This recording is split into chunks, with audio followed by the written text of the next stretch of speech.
A very good morning to everyone. It gives me immense pleasure to welcome you back to yet another exciting session of this bootcamp on acing the PM internship. I hope you had a lot of actionable insights to take away yesterday. Today's topic is going to be all about resume building. Resumes are a very important part of any product manager's toolkit. If done right, they can help you get a shot at your dream companies. And today we'll be discussing everything related to resumes, the challenges you face, the common mistakes people make, and how you can make a resume that stands out apart from your peers.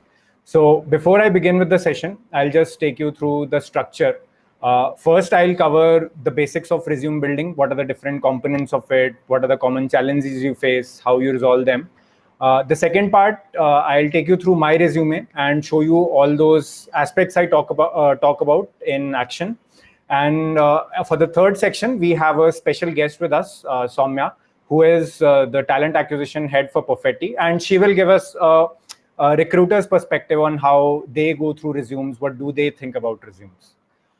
So that is going to be the structure, and I've not got any sort of feedback. So can you give me a thumbs up if you are ready for the session? Okay, perfect. Thank you. So before I start, I have a poll for you. I'm going to quickly publish it and let you share your responses with me.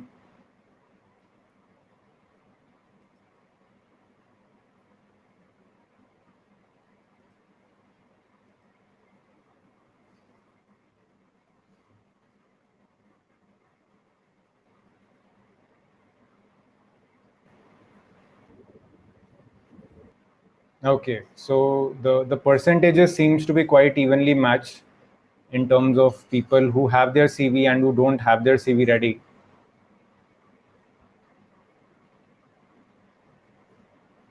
Okay, so I'll close it in 5 seconds. 5, 4, 3, 2, 1. Okay. So we have about 48 votes. 50% have made their CV and 48% have not made it yet. So my first point on that itself is that you should start building your CV as soon as possible. If you have more experiences to add, you can definitely start adding it to your CV later. But the first aspect is getting started with your CV as early as possible. So I'm also joined by my co-presenter today, Aditya. Hi, Aditya. Hey, hi guys. Excited to have this session on resumes too. Sure. So now I'll start with sharing my presentation and quickly take you through the different aspects. Just give me a thumbs up once my screen is visible.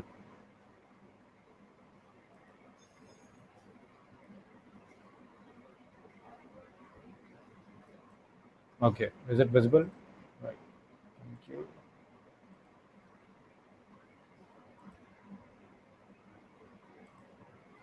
Right. So let us start with the most important question. What is the purpose of a resume? Well, some might say it's to add spice and drama to the mundane college projects and work responsibilities. Or some could also say it is the purpose of a resume is to create sky high expectations in the interviewer's mind about your exceptional abilities.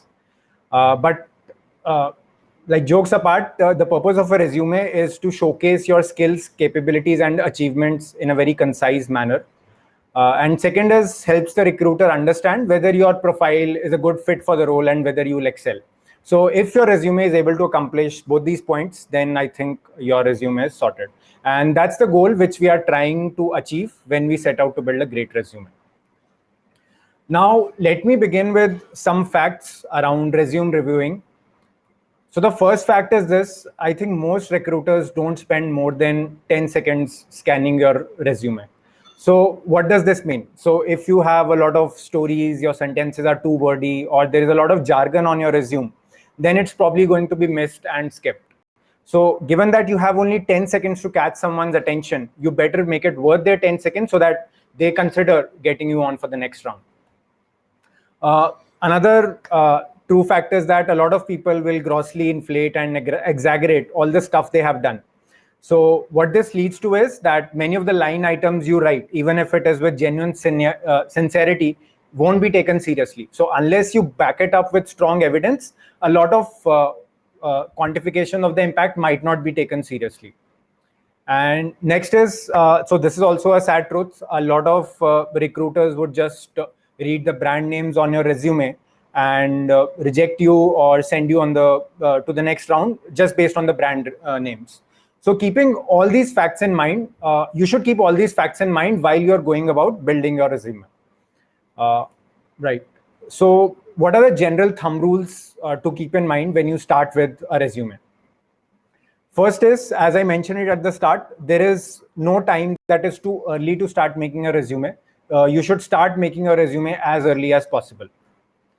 Second is use standard templates. So you can get them from your seniors, other industry PMs, or from the placement cell as well. So generally, each college has a standard template which all the students use.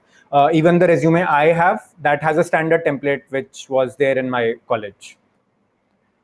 Next is, so no matter how qualified you are, how many achievements you have, resume should not be more than 1 page long. And this goes back to my previous point where a person has got only 10 seconds. So in 10 seconds, you can't expect them to read multiple pages. So make it short and crisp. And last is this, at least 4 to 5 reviews will be needed from your peers and seniors before your resume is ready for applying. So I'll tell you from my personal experience, the first resume I had made, the first version of the resume, that was very badly trashed from all my friends who I had showed it to. And they were like, no, bro, you need to like incorporate this, incorporate that. So what I'm saying is, no matter how much experience you have or how good you are, if you're making your resume for the first time, so if you haven't done that exercise earlier, you will need at least 4 to 5 reviews before it is ready to be sent to the recruiters. So keep that in mind, and that is why it's important to start early. Because if you start just 1 week before applying, you'll not be able to make the requisite number of iterations and reviews, which will not present the complete picture of how good you are. So those are the general thumb rules you have to keep in mind before you start building your resume. Start early, use standard templates. Your resume can't be more than 1 page long, and you'll need at least 4 to 5 iterations from your peers and seniors before it's ready for applying. Right. So I think the best format here would be to focus on the problems you face while resume building and then tackle each problem one by one. So the most common question which I think a lot of people face who are writing about their work experience or internships for the first time is this, that how do they showcase their work experience and their internships? So there are 4 parts to it. I'll quickly talk about all the 4 parts and then I'll show you how it works on my resume. So first is, whenever you are writing any section, the first thing you need to write about is the basic details. What is the company name? What is the title? What is the location? And what was the time of your of your employment there? Next is, you have to write a brief one-line description of the work you did. So even if the recruiter does not go through all the stuff you have written for that particular job responsibility, just that one-line description should be sufficient to showcase what exactly was your role, during that internship or that work experience. Next is, there is this concept of bucketing. Whatever work you do, so you will be doing a lot of work. You might be doing stuff related to your actual job responsibilities. You might be doing stuff related to analyzing data or helping your boss in some other stuff, such as preparing training material or doing market research. So all this is a large amount of work, and you have to bucket it into different categories. And these categories will form the basis of the keywords which are very important to be used in a resume. And the fourth important part is, you use bullets and sub bullets for each bucket that you use. So I'll just quickly show you my resume here, and that will give you a better picture of how exactly this looks like in action. I think I'll need to share my screen again to share the entire tab.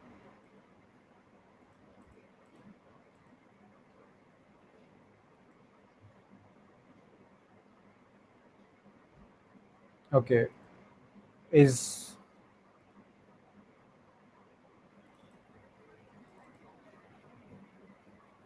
my resume visible? Okay. So let's come on to the work experience section of the resume. You will see the 4 parts I talked about here. First is the company name. So there is a company ABC. My product manager was my designation. This was the location, and this was the time duration during which I worked at the company. Next is, in one line, I am clearly specifying what exactly my overall responsibilities in that role were. Now coming below, you'll see I have bucketed my work experience into different sections. So one part is about product development and strategy. Here I have multiple points.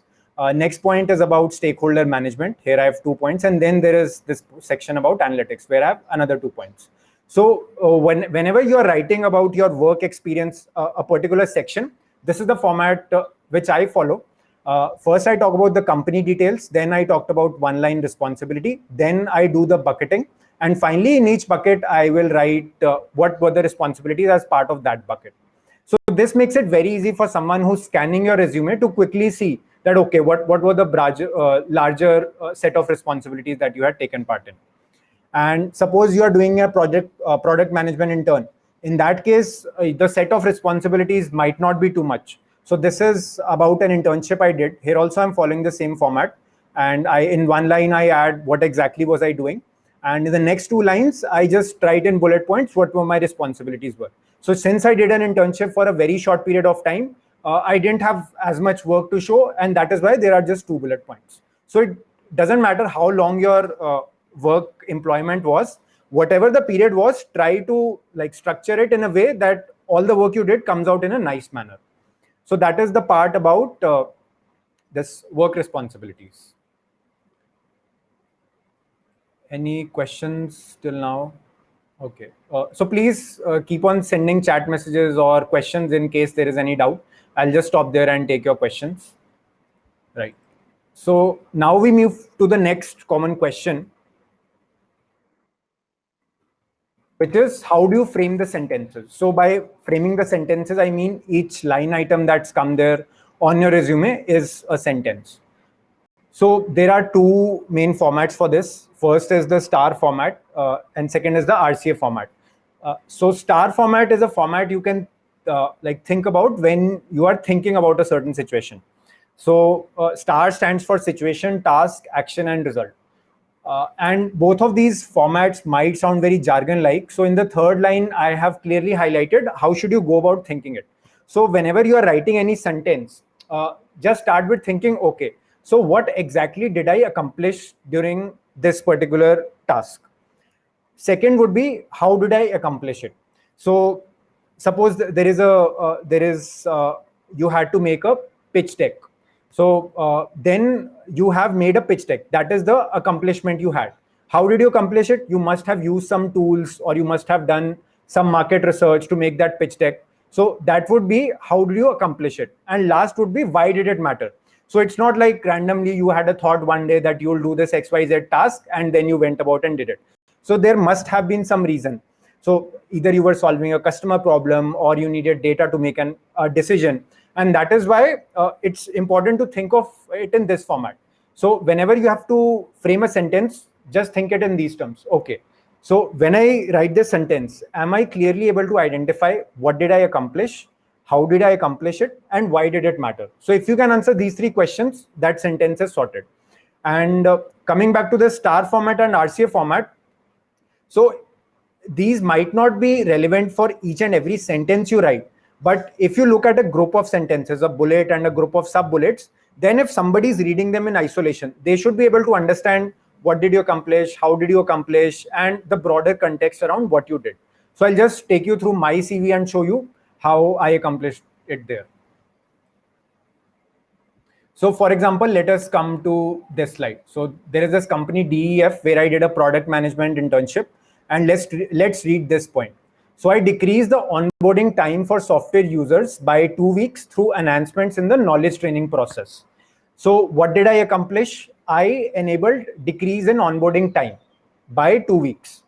And how did I accomplish it? Through enhancements in the knowledge training process.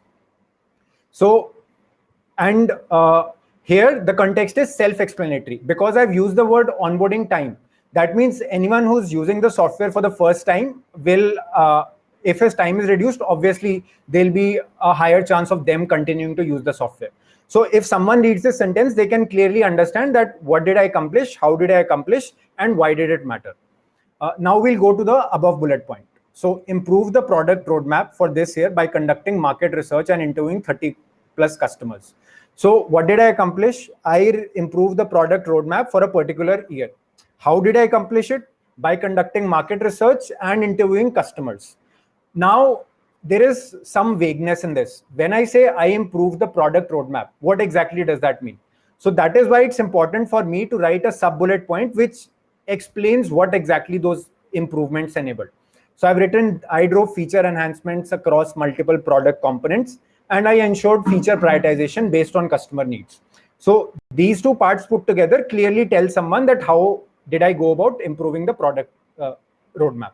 And if you look at all the points, you will notice a similar pattern. So that is how your points also should be there in your CV. You should clearly be able to articulate to the interview to the recruiter or someone who's reading your CV that why does that bullet point matter, and give proper context around it. So that would be the second question which we seek to address using this.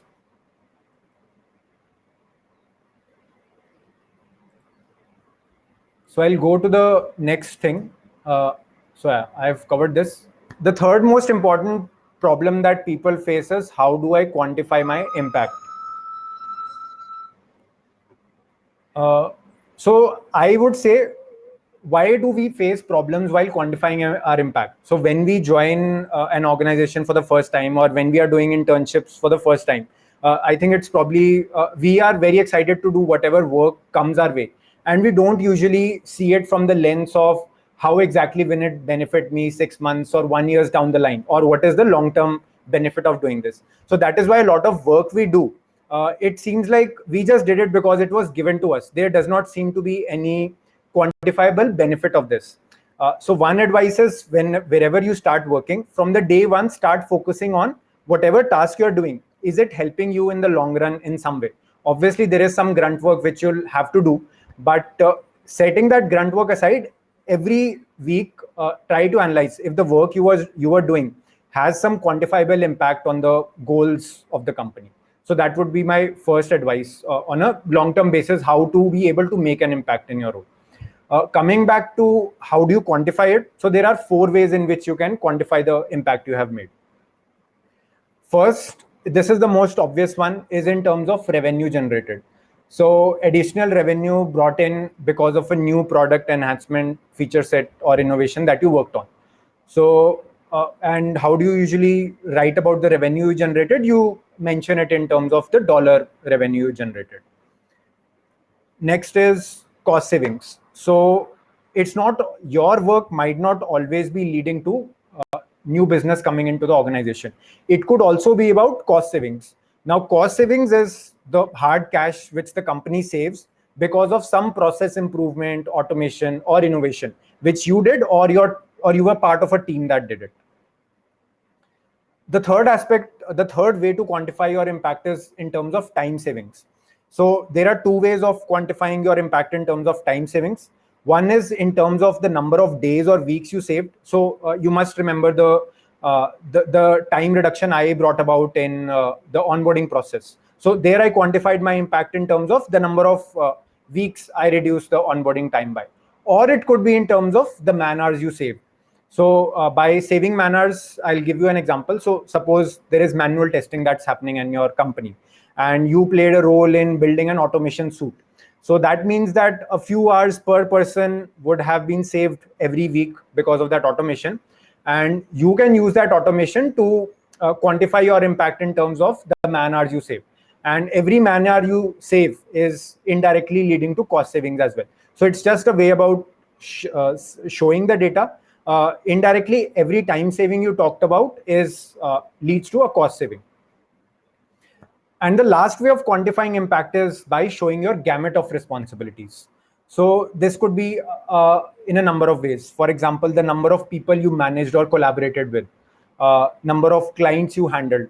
So for example, if you worked as a freelancer and you handled say 5 or 7 different clients. So then you might not be able to quantify each in terms of, okay, this person brought me this $100 or this person brought me X amount, but you can definitely show that you were able to simultaneously handle these many clients.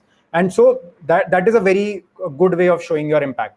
And last could be quantum of work. So for example, you're working as an analyst, and for 3 teams, you are handling their report generation, all the needs for their reports that we have. So for example, you handle about 5 to 7 reports on a weekly basis. So this is also a good way of quantifying your impact. So why this is important is because when we are starting out, so every task or every work that we do would not have a direct revenue impact. So it becomes important that you begin quantifying your impact in ways other than revenue generation. So, and I just talked about the ways using which you can like quantify your impact. There are 4 ways. First is revenue generation. Second is cost savings. Third is time savings. And fourth is gamut of responsibilities. So these are the 4 ways in which you can quantify your impact. Any questions till now? Yes, so I have, okay. So there is a question from Shashi. Your resume seems to fill to me and hard to scan. Okay, probably it is, but that's the feedback I've not gotten yet from anyone. And that is the standard format which everyone in our college uses. So if you feel there is some other format which helps you portray all the information in a better manner, you're free to use it. So there are templates which help you place information in a 2-column format. So you could dedicate 1 column to one type of information and another column to another type of information. So depends on what you feel is correct, but also keep in mind that your resume is supposed to be reviewed by someone and they should get the clear picture very easily. Yes, I'll do that. Next is it okay? So next is it okay to use phrases like increased efficiency? Yes, it's perfectly okay. You need to quantify that. So how did you increase efficiency? Were people able to accomplish more work in the same amount of time, or did you bring about some savings? So any adjective that you use, that adjective should ideally have some quantifiable number associated with it. Vishrut asks a question about, is it necessary to include 12th or diploma marks if you have 2 years of experience? So the general thumb rule is when you're graduating out of college, your education section generally comes on the top. And education may, you suppose you are doing an MBA, then your postgraduate and graduation comes. But internships or your 12th marks, if they are very good, you want to impress the interviewer with them, then put them in. But if you feel they are not worthy of bragging, then you can ignore them. And as you start gaining more experience, for example, you have 5 years of experience, in that case, your education section might not come on the top any longer. So once you have, say, worked for 4 or 5 years, then a lot of people say that your CV should start with the work experience section first. So it all depends on the time when you're making this resume. So I had an internship where I don't believe my project was implemented. How can I quantify it? So it's important to mention the effort you took in terms of, so when you say your project, you must have done some kind of research, I'm assuming, and the recommendations of that research were not implemented. So it doesn't really matter. You can always say the effort you put in terms of the customers you interviewed or the reports you read, and then say that you created a set of recommendations which were adopted in due course of time. So you don't have to be like very particular whether this recommendation was implemented or not. You talk about the work you did. Okay, so I'll take the rest of the questions later on and I'll cover the remaining parts. The next most important part is, how do you use keywords in the resume? So the first thing is, what is the importance of keywords? So just imagine this, any posting that comes up on Naukri or LinkedIn Jobs. So I'm talking about lateral interviews here. So for the same role, hundreds of candidates will be competing. And your resume is read only after some filtering criteria has been applied. And that filtering criteria usually is based on keywords. So that is why it's very important that the kind of job you're applying for, you have put in the right keywords, because otherwise the chances of shortlisting dramatically decrease unless you have a very strong referral which will ensure that your resume is directly going to the hiring manager. Next question would be that how do you identify keywords? So there are two ways to identify keywords. First is you read up the job descriptions or you read the resumes of your seniors. So if someone has worked in the industry for a long time, in the kind of job profile you're applying for, when you look at their CV, you'll clearly identify some core keywords that you're using, and you can start using them in your CV as well. And next is how do you add keywords? So there are two places where I add my keywords. So I personally do it while creating buckets, and second is while framing sentences. So I'll just show you how do I add keywords on my CV. So if you look at these buckets, so I talked about product development and strategy, stakeholder management, analytics, product development, process improvements, and process cross-functional contributions. So all these are keywords that I feel are important for a product management role, and I have improved them. And you'll also see some other keywords that I've highlighted. So there is daily scrum that I've highlighted. There is feature prioritization that I've highlighted. So all these aspects are required from a product manager. That is why I have written and highlighted these keywords. So this is how you can generally think about highlighting keywords. Either you add them in the buckets or you add them while you're framing sentences. Yeah, and the next most important part is you highlight the keywords to ensure that the recruiter does not miss out on them. So look at it from the recruiter's point of view. When they have your resume in their hand, they'll just be scanning through it. They'll not be reading each and every line and appreciating, oh my God, how awesome this person is. So they'll just be skimming through the lines. So it's important that if I am skimming through the lines, I'm quickly able to see, okay, that this guy improved productivity. He was a single point of contact. That means he handled responsibilities. He did feature prioritization, daily scrum. So if I'm just scanning, I'm quickly able to find the keywords. That is another important part of making sure that the recruiter reads the keywords in your resume. Right. So that was the fourth question, that how do you use keywords in your resume? Now we'll come to the last part, so this is again, as someone Shashi mentioned in the comments as well. So this is controversial. Everybody's formatting style is different. You try to use a formatting style which you feel is the best suited for your kind of profile, but also ensure that it is something which is a standard as well. Because if you use some formatting style which no one else uses, then the recruiter might just get confused looking at your resume because they are not used to scanning information in that fashion. Right. First thing is understand what is the goal of formatting. It's not to make your resume look beautiful or very fancy. The purpose of formatting is to improve readability. By readability, I mean that when somebody is reading your information, they are able to quickly understand what you mean. So this means jargon and all should be removed from the CV. Next is you have to make it easy to find relevant information. So relevant information, you divide your CV into different sections, you divide it into buckets, you use bullets and sub-bullets. So that is how you make it easy to find relevant information. And third is you create a compelling narrative. So if you write it in a good structured format, the recruiter gets excited about reading your resume and they want to read on. And if someone's spending more time on your resume, then definitely means that the chances of your shortlist are going to increase. Next is use the appropriate font size and font type. So when a lot of people put in all random projects on the resume, like everything they did from class 10th to the final year, and what this means is you have to cram a lot of information. So as a result, your font size will decrease, which makes it less readable. So use a standard font size like 11 or 12. And then font type, again, use a standard font type. Don't use some fancy font type like Comic Sans, which looks very unprofessional. Unless maybe you're trying to make a statement as a designer or someone, please use standard formats. Next is proper use of white spaces. So for example, if you are writing about different job responsibilities, then there should be a spacing so that I can quickly see the difference. If you're writing about different sections, education and all, then the recruiter can quickly see, okay, these are the different sections that this person has. And last is use of bullet and sub-bullet points, which I just mentioned. Right. And another important point is just because you have the ability to use bold in Microsoft Word does not mean you'll try to bold every alternate term in your sentence.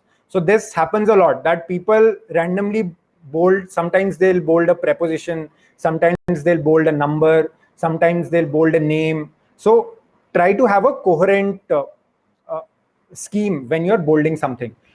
As a thumb rule, I would say you only bold something in a sentence when you want the recruiter to directly read just that word in a sentence. So for example, if I were to focus on this sentence, that is, use bold wisely so as to return their significance. So I might just highlight the word bold.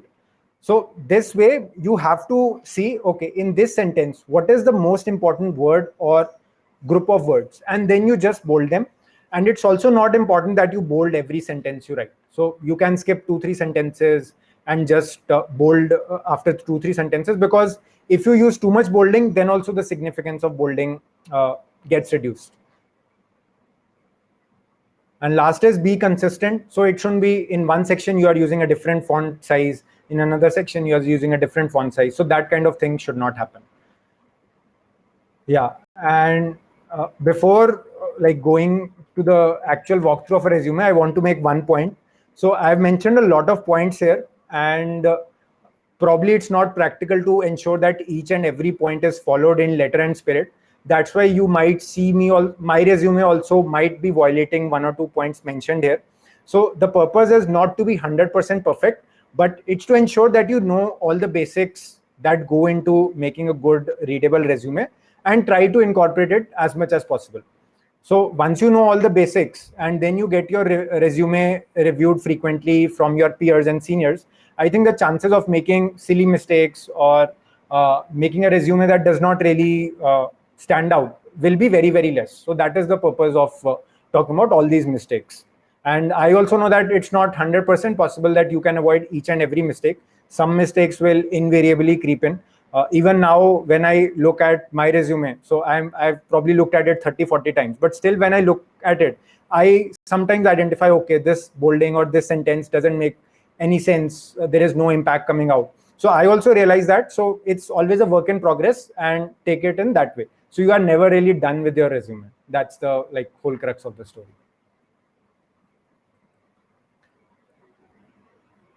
Okay, do we have any questions? I think, right. So this is a question from Himanshu. What if one student doesn't have an intern experience? How can I show knowledge in resume or outshine other applicants? So if you're a final year student, I'm assuming you're probably not final year, I would urge you to take up some internships probably in your third year or after your fourth year. And in case it's the first internship that you're applying for, then you should, instead of having a work experience or an internship section, you can probably talk about the project section. So in the project section, you can highlight all the projects that you did as part of your academics or non-academics. And each project can form a separate item in that section. And as part of that project, what all you did, you can write it down there. So that can be a way you can showcase your knowledge and skill. So next question is from Disha, that how do you present different roles in a single company? Right. So I'll just go to my resume. So here what I've done is I have just created one single section, because my role was somewhat similar. And here also it's just one section. But so when I was back in college, so this was the only experience that I had. And I had worked for 3 years. So I had promotions also. So what I had done is I had separated my designations there and highlighted the responsibilities differently. So that is one way.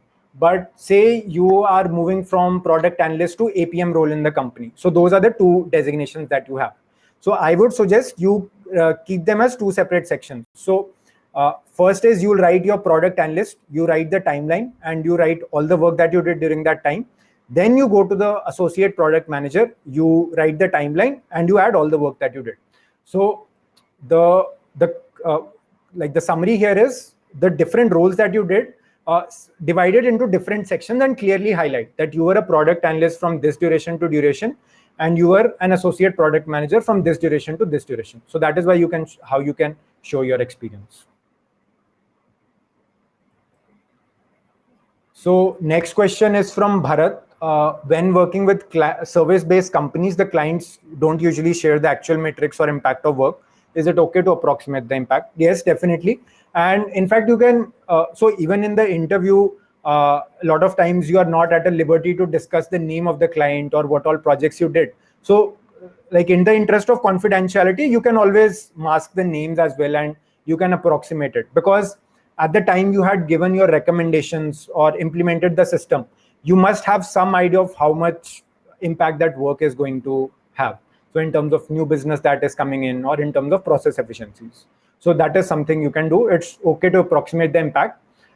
One point I forgot here is, during the interview, sometimes the interviewer might ask you that, okay, so you are saying you brought about this saving of say $10,000. How exactly you did it? So there you must be able to do some back of the envelope calculations. Okay, so these many were the like customers, and per customer we had this much revenue, it increased by this percent, and that is how I can quantify the impact of and that is how I can quantify my impact. So this is something you need to keep in mind, that you can quantify the impact, but you should be able to justify whatever approximation that you do.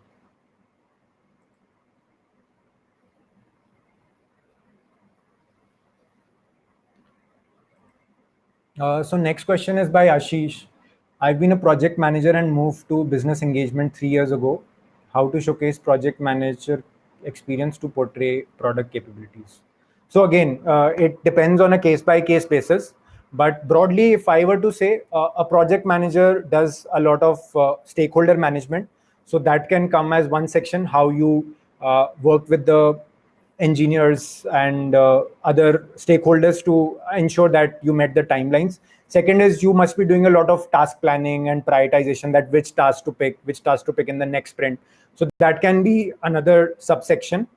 Third could be in terms of the scrums you ran. How did you run those scrums? How did you ensure that there was a good mix of features and bugs? So you can focus on those aspects which you did as a project manager.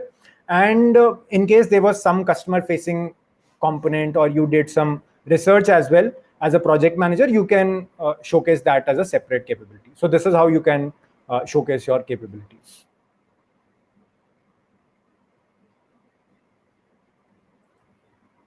Right. Can we include our club PORs? Definitely. They will go in the extracurricular section. And while I go through my resume, I'll just show you how do you do that. Right. So I'll go back to the presentation for now. Is the presentation visible? Okay, got it. So I'll go back to the resume. So this is a basic mistake that I have some people do. They forget to write their contact details on the top. And unless like you don't want the recruiter to find you, there is no reason why you shouldn't not write your contact details. So make sure that you're not doing this basic hygiene mistake of not adding your email or your public profile at the top headline as well. So that is the first silly mistake which you should avoid. Second is, some people write their vision or mission statement as well on the CV. So personally, I don't recommend that. So some people might have a competing viewpoint on this, but I feel that becomes too generic.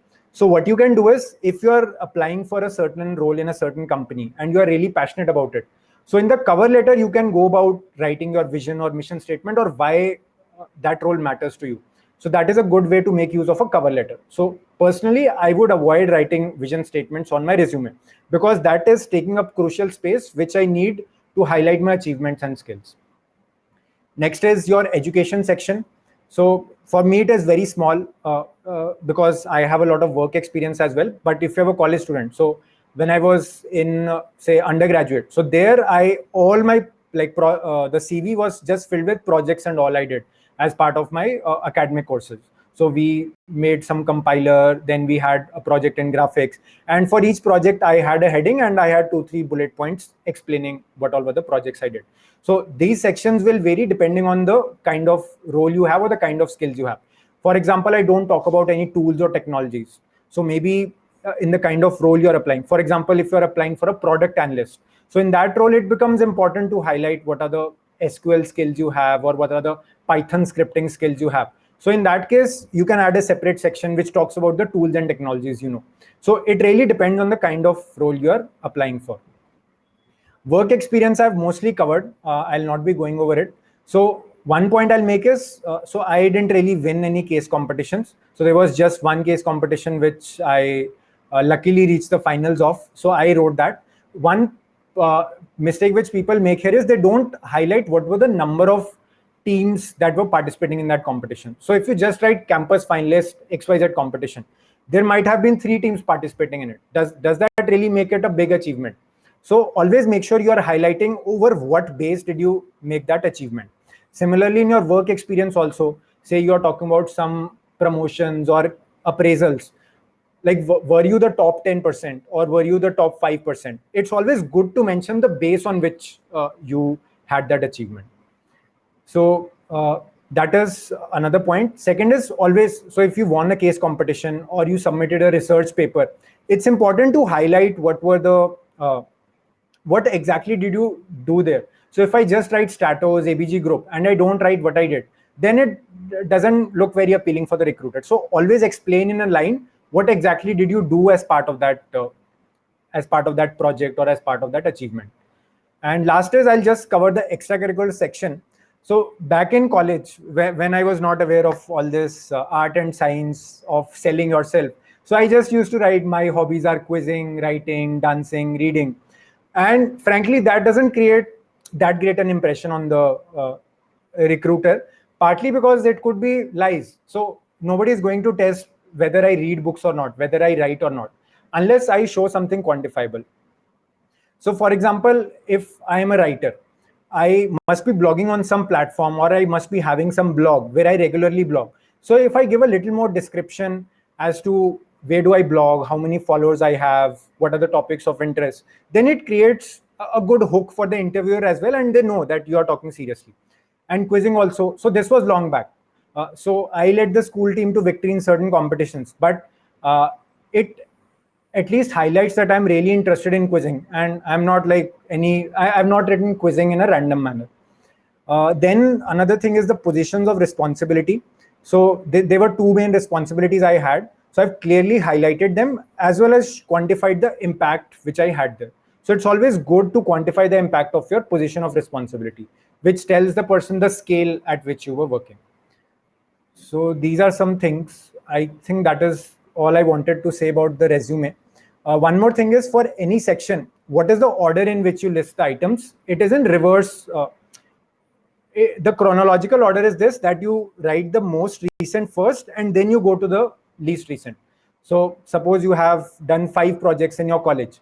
You did 2 in your 4th year, 2 in your 3rd year, 2 in your 2nd year. So you'll start with the 4th year, then 3rd year, then 2nd year. So that is how you write in a particular section. I think those were all the aspects I had. If no questions, 2-column resume format good. Again, that totally depends on you. So if the college you are applying from or your peer group, everyone is using 2-column formats and you feel it looks good, it conveys all the important information, go ahead. So format, as I said, again, is a very subjective thing.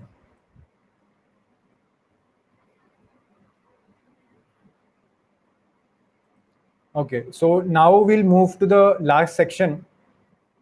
This is the sort of quiz section where we'll test how well were you able to understand everything that was explained. So I have few questions and I would want you to write the answers in the chat box, whatever comes in your mind.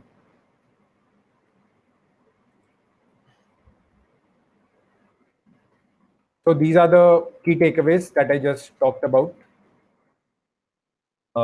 Headline, identifying sections, work experience, internship section, formatting techniques, quantifying impacts, and bringing some zing to extracurricular sections as well. So now I want to start with common mistakes. So after reading this, what do you think is the mistake that this person has made? Write it in the chat box. Aditya, can you help me out here? I don't want to switch my screen. So, Cool. Yeah. Sure. yeah.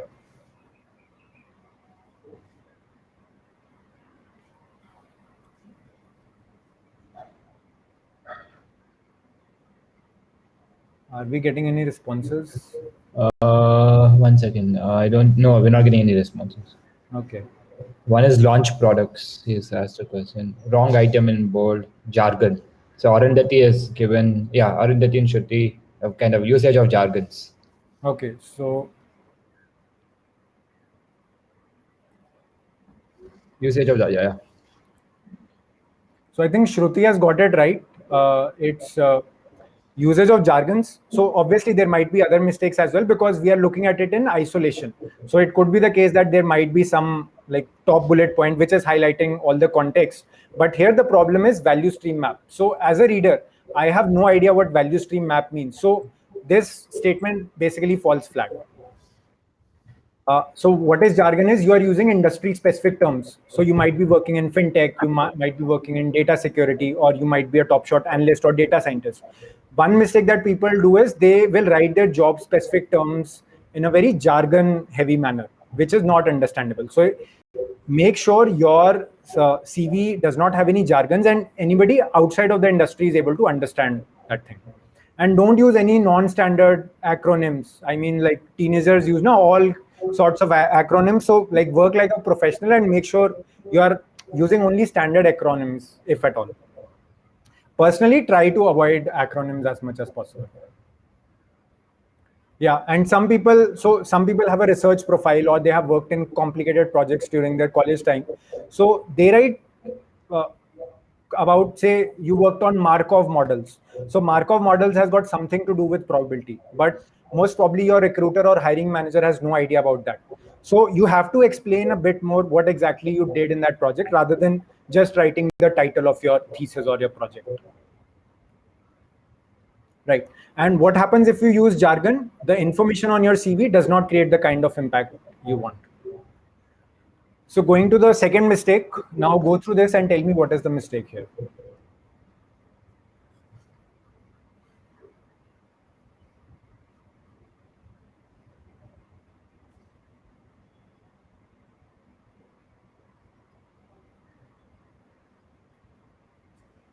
Aditya, are we getting any responses?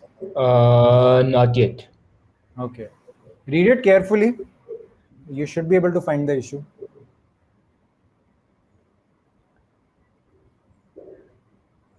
Grammatical errors from Hazel Mahajan. Yeah. Yeah, Hazel is correct. So lead capture two through keyword match mechanism. It should be lead capture through keyword match mechanism. So again, the mistake here is grammatical errors, and grammatical errors can be of multiple types. So they could be missing improper punctuations. You could be missing a comma. You could be adding full stops. Somewhere you could be removing them. It could be spelling mistakes. It could be homophone mistakes. So homophones are words which have a different spelling but sound the same. For example, there and there, your and your. Last could be changing tenses. Like at the start you were in past tense, but as you go towards the end you went into future tense. So your tenses should not be hanging in the air and moving left and right. So no time travel while you are writing your CV. Right. And what is the drawback of making grammatical errors? The recruiter would assume that you're not very diligent with your work. So, and that is an impression you don't want to give as someone who's just starting out in their career. So make sure you review your CV multiple times, you get it reviewed from people. And obviously, still there is no guarantee that there would be no mistakes, but there shouldn't be any obvious mistakes or mistakes which like stand out like a sore thumb. So this was the second mistake. This is the third thing. Can anyone just read it and tell me what is the mistake here?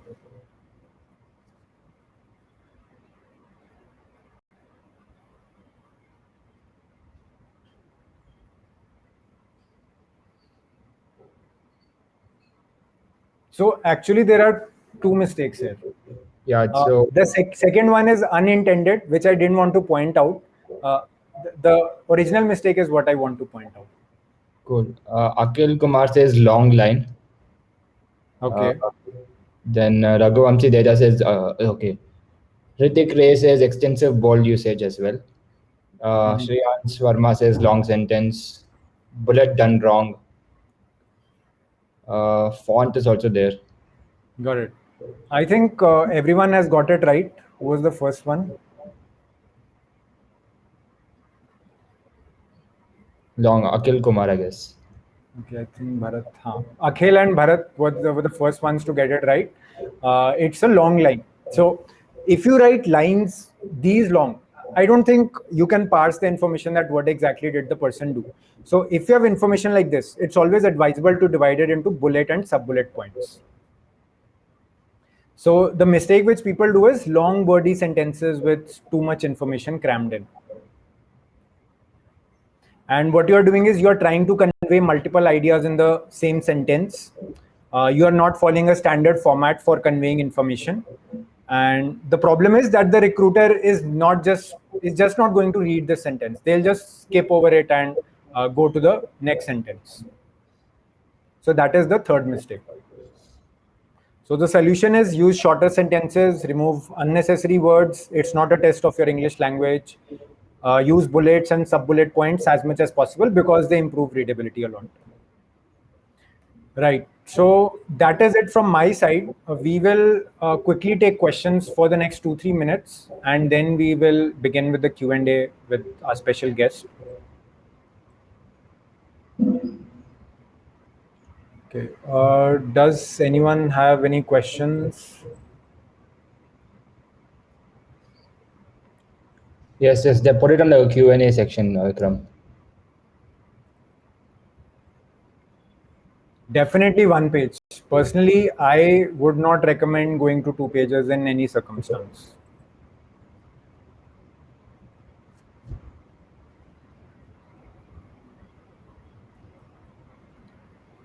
Okay, let's do it after the session on one of the tables.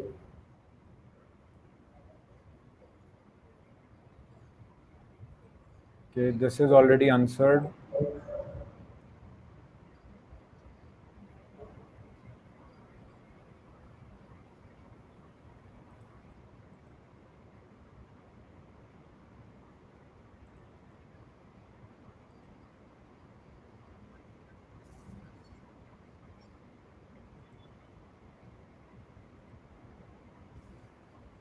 Yes, definitely you can highlight data science project, focus on what was the impact you did. You must have done a lot of analysis, number crunching. So focus on all those aspects to highlight your data science project. So this is something I'm not really, I would say the best person to answer it because I had used the template which my college gave and then I made editing suggestion, like editing changes on my own. Aditya, do you have any Yeah, I this? can suggest. So one is Zeti. Zeti has a lot of resume templates. The other one is the Harvard has a standard. You can just type Harvard standard resume template. So the Harvard website will provide you the standard resume template, which is used for most of the which they provide for their undergraduates and graduates. It's a very formal looking template which can be used as well. So I'll just send a link on chat as well for this. Okay, thanks, Aditya.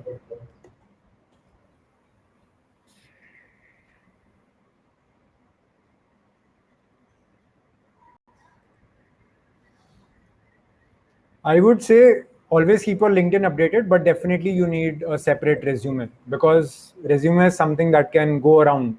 You don't always want someone to open your LinkedIn profile and go there.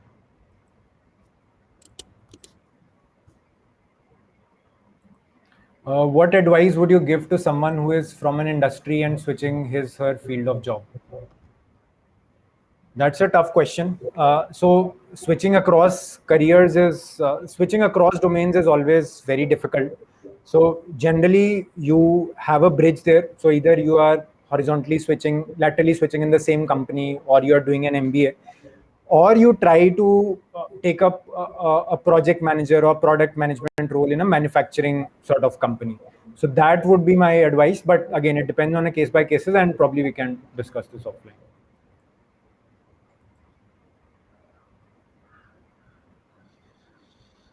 Yes, you can.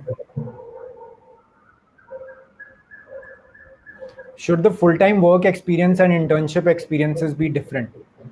Uh, it depends on how much experience you have. So if you have, say, 2 to 3 years of experience, then I would suggest putting so if you would have noticed my resume, I put it in the same section. So probably if it's during the same time, like during your work, you work for 2 years, then you did an internship, that can probably come in the same time. But if you had an internship in college, that can come in another section. So that is the approach which I follow.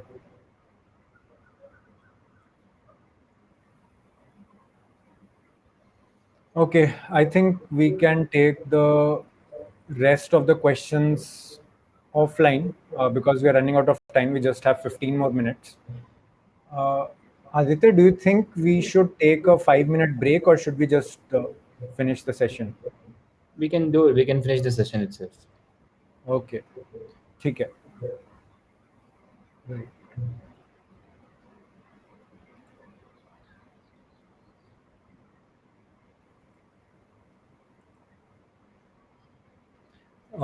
Right. So thanks everyone. That was my presentation around how you can build your resume and ensure that you make minimal mistakes in that.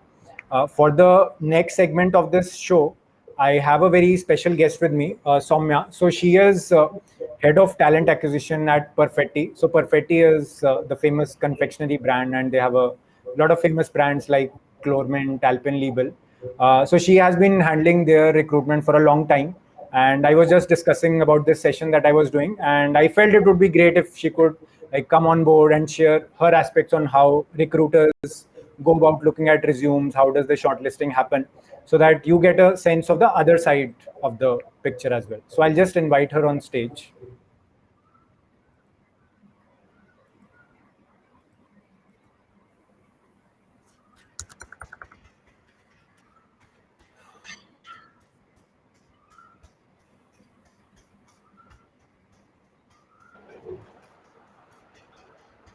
Hey Soumya, what's up?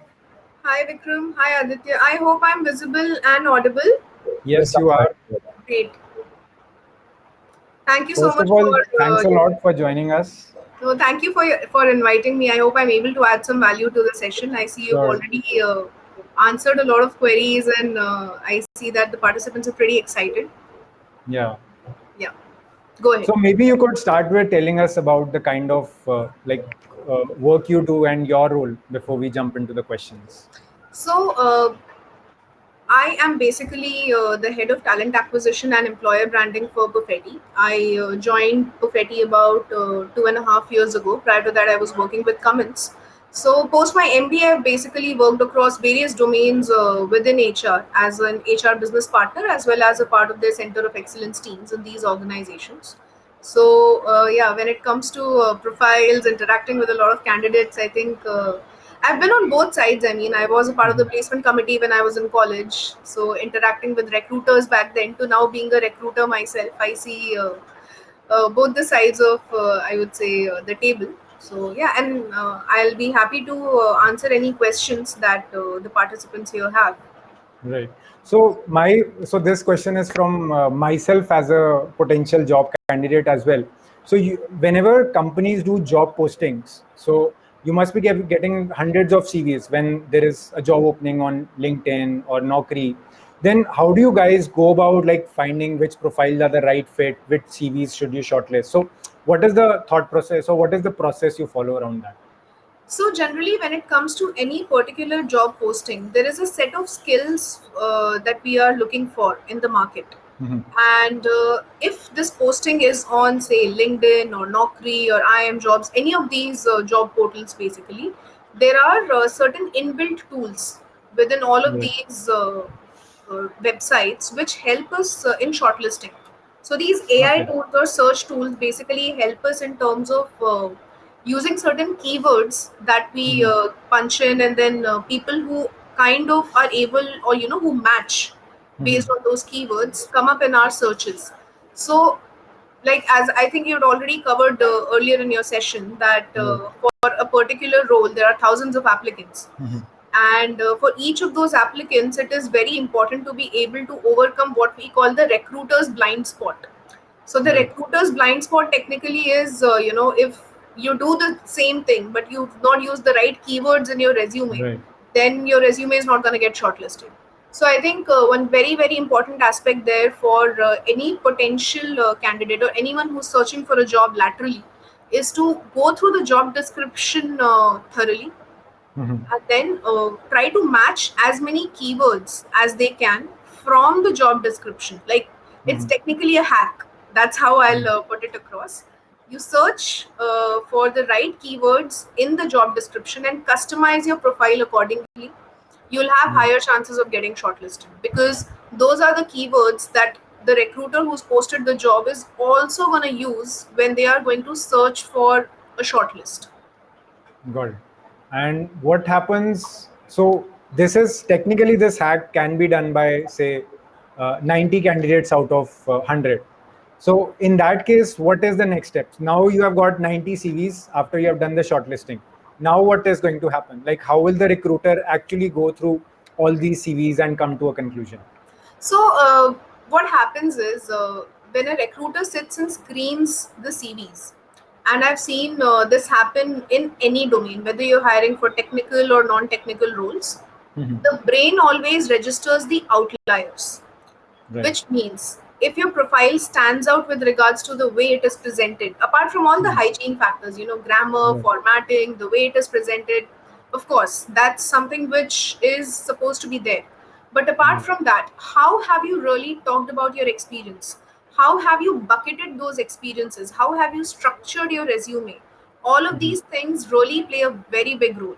So I think the one column, two column debate or discussion that was going on earlier is something which is a perennial discussion. And specifically when it comes to technical hiring, where there are so many, I would say, very specific functional aspects which you want to talk about, I think it will help if you're able to build in a skill matrix of sorts in your CV and Got it. present it in a way that it catches the attention of anyone who sees your resume. But then eventually it's also about how you want to project yourself, because the person hasn't seen you, so they're only seeing what you've written. So you have to make sure that everything that you write is able to catch the attention of the person who's reading it. So how do you make that happen is totally up to you.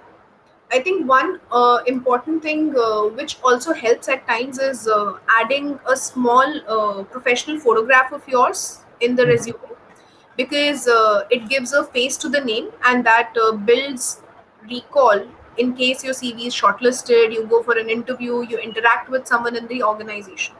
So I think that's one thing which could help you stand out when your CV is being screened. So let me ask you a controversial question now. How much time do you actually spend on one resume? How I many think seconds you spend on a resume? not more than 10 seconds, 10 to 15 seconds. And Really, not more than how would you actually, like, is it even possible to know about one person in their entirety in just 10 seconds? It isn't, but then we also have to see the number of people who are applying. So Right. it's all about the time and the competition. And in order to stand out, I think one very important thing which could help you here is, while you talk about all the skills that you have, so you create that entire skill matrix. But if your work related statements are not able to justify the application of those skills, it's not going to help. Because if I give you an example of someone who's written that, okay, my skill matrix is about I know MS Visio, I know Power BI, I know Tableau. But then in your profile anywhere, Right. you've not even talked about how you've used these tools Right. in real time for a project, or say MS Visio is used for creating process swim lanes. So Right. if you've done a Six Sigma project and you're able to talk about creating that Six Sigma project, and then Right. you're linking it to MS Visio, that will give me a possibility to link your skills to something that you've done, which justifies you possessing those skills. Got it. Right. So, like, these are some small things which might actually, which generally people don't think about, but this is what we kind of, see and notice when we see a resume. Right. Because And we are not technical experts, right? The, but the other person is. But we are laymen. So how can you really explain it to a layman? Is the skill. and what are, like, the biggest or the most common mistakes which you see people making, and then you are like holding your head, oh my god, like, how can people make these kind of mistakes? So any tips on that for people, like avoid these kind of mistakes at all costs? I think, and this is something which I've seen a lot happen on campuses when we go to hire. Mhm. The students are generally not that confident about their skills. Just Right. give me one moment. There's a little bit of background noise here. Just Sure, no problem.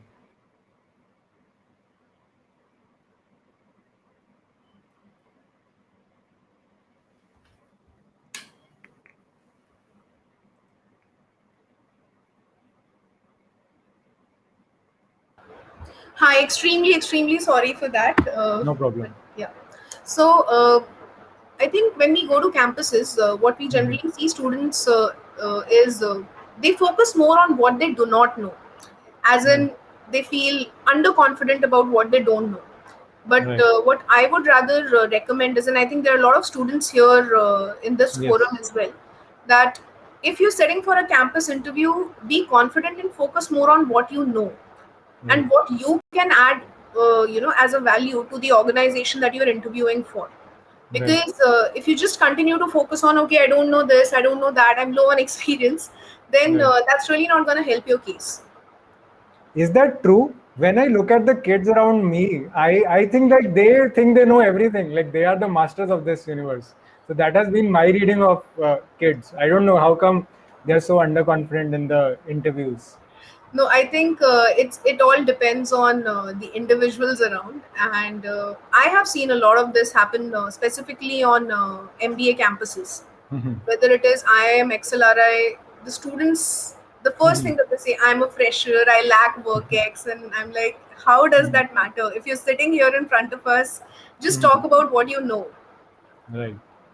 So we do have some questions. Let us take those questions. Sure. I've just flashed it on stage. Why do entry level jobs have 2 to 3 years of experience? What happens if we have applied for that position, and what we can do to stand out or cover that up? So, Yeah. firstly, I think Vishruth, an entry level job has a very vast definition, right? It could be something which, I mean, so I think I would just need a little more clarification on what you really mean by an entry level job. Is it Let me because, call. yeah, Okay. Not able to invite him on stage. I was thinking I'll do that. okay. I'll still try to answer that Just question. wait. Just wait. Hey, Hello. Vishruth. Hi. I'm sorry, I cannot start my camera No because it's an problem. No I'm problem. on a PC. No Yeah. problem. Okay, so what do I mean by entry level jobs is okay. So when I'm applying for positions that like data analyst, since I'm currently in college, I'm currently pursuing many things, and I'm also currently interning as a product manager, right? So I know that it is not possible for me to directly apply for a product manager because I need to go through some bridge roles like BA or a product analyst. Mm-hmm. Unless I go for internship and they convert it from internship directly to a full-time role. So when I am applying for roles like BA and product analyst, normally even when they suggest it like put it like that, वहाँ पे लिखता है वो कि कौन सा level पे है, is it entry level, intermediate or senior level. So when they mention entry level, so why do they expect 2 3 years of experience in the JD? So, Vishruth, when it comes to hiring for any role, even if it is straight from campus, we also need to understand that as individuals, we are competing with laterals who might be maybe a little lower on the education experience, but have been working already. So, in order to create or maintain that source mix or talent mix, as we call in the organization, an entry level job does not always mean it's for someone with 0 years of workings. So generally, those roles which require someone who's absolutely fresh are the ones which organizations go straight to the campus and pick. So that's why you'll always find this 2 to 3 years of experience when you're applying laterally, even for an entry level job. Because it is assumed that an entry level job is something which an individual will do for at least 4 to 5 years in their career before they move ahead to maybe a little more higher responsibility role in the organization. So, and to the next part of your question, in terms of what happens if you've applied for that position and what can you do to stand out, or so covering it up is definitely not possible, because if you're a fresher, you are a fresher. You cannot cover that up. But again, you can talk about or focus on what you know and what you have done so far. So, if you have done any projects which can justify your ability to take up that role, highlight that, put that across on your resume. The best way to reach or kind of go about really applying for such a role is through someone in the organization, because if you're an absolute fresher, I know it's not that easy to apply laterally and get through. So if you are able to find opportunities where it is it says it requires 0 to 2 years of experience, it's good. But generally those roles go directly to campuses. So if you're applying off campus, it's better to apply through someone's referral in the organization. But be very very genuine on the CV. You should not cover anything up. You should not make any changes or modifications to the profile just to get shortlisted, because eventually the organization will get to know about your true credentials when they meet you. Right. So we do have a lot of questions coming in. So next, thanks Vishrut for your time. I do have a follow-up question for that. Uh, Yeah, sure. Go. After my diploma, I did 2 years of job, and I then went for bachelor's. So will that 2 years of experience be relevant when I am applying for any BA or a product Absolutely, analyst? absolutely. Highlight that experience, because if you have work Okay, experience, it is work experience. If you have internship experience, it is internship experience. okay. Thanks Vishrut. Thank you. So next question we have from Ansh. So you talked about a skill matrix.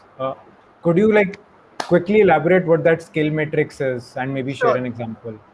So a skill matrix is basically like a table that you can create on the set of skills that you have, and then rate them as per your understanding.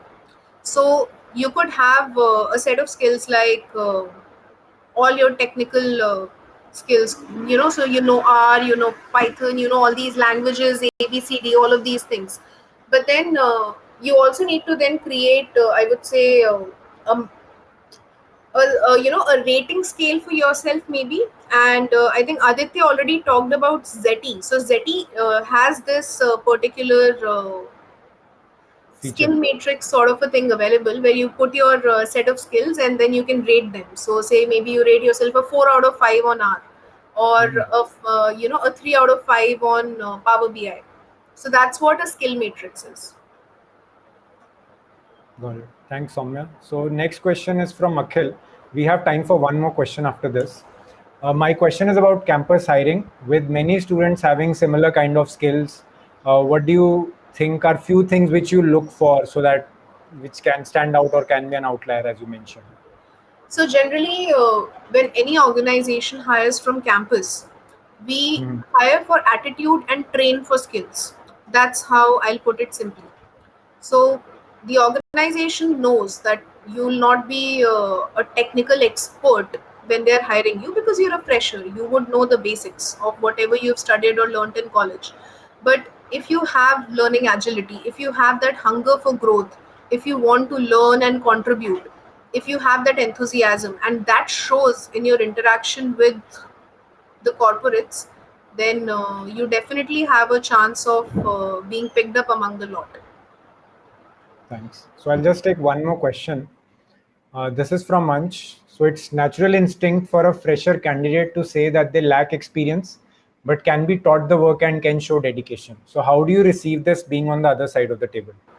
So, Ansh, again, what I would recommend is it's better to not talk about you lacking experience unless the interviewer asks you anything specifically, that, okay, you do not have experience.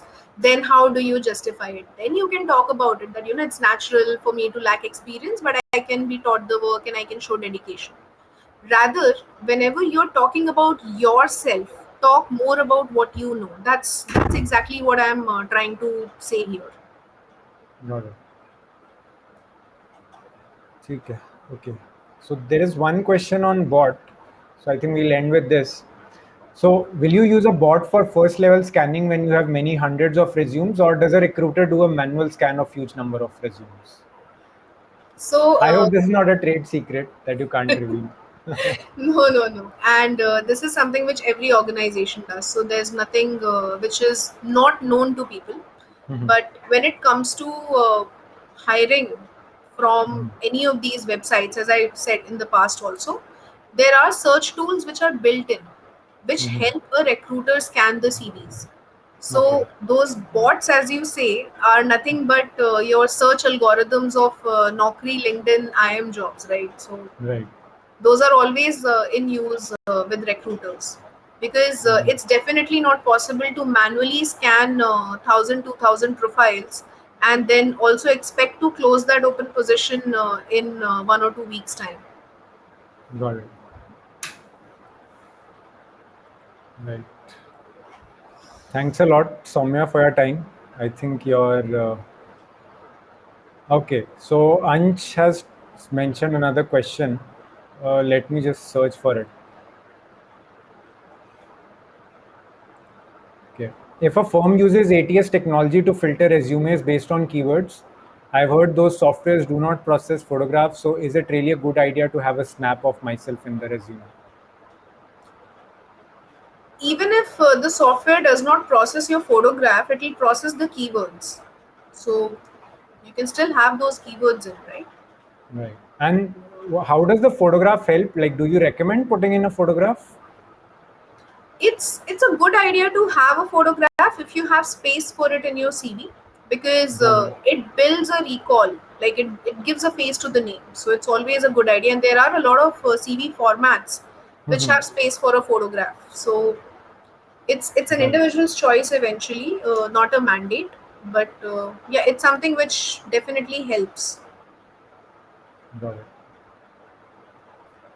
Thanks, Soumya, for your time. I think the audience had a lot of questions around this, and I hope they had got good answers to all the questions you mentioned.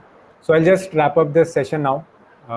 Like, thanks everyone for your time. I think it was wonderful talking to you today because the amount of interaction was very high. We got a lot of interest in the chat box and the questions as well. So I do hope we were able to clearly highlight what are the main problems or mistakes people do while making resumes and the kind of structure you should follow.